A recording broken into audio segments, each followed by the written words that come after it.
छप गर्दै हत्ती निकै रमायो।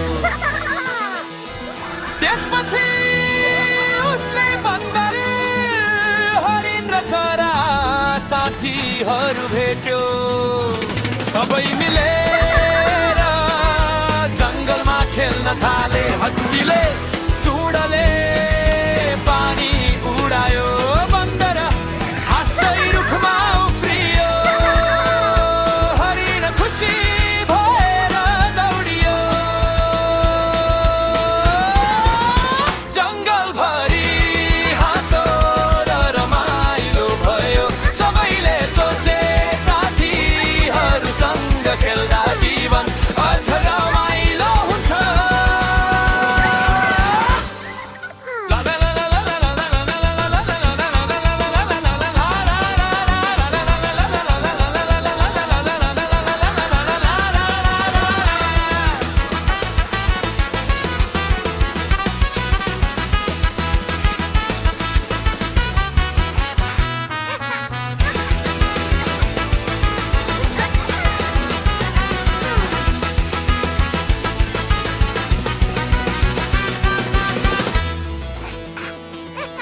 त्यसपछि उसले बन्दर हरिण र चरा साथीहरू भेट्यो। सबै मिलेर जंगलमा खेल्न थाले। हत्तीले सुँडले पानी उडायो।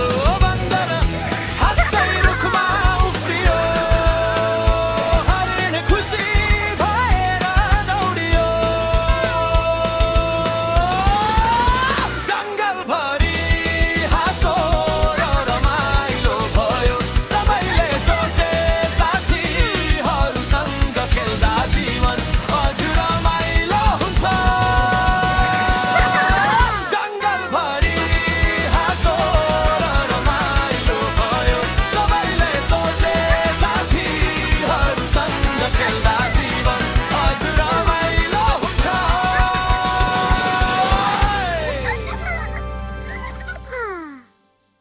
अगर आपको ये कहानी अच्छी लगी तो चैनल को सब्सक्राइब जरूर करें और अगली कहानी के लिए बेल आइकन दबाएं।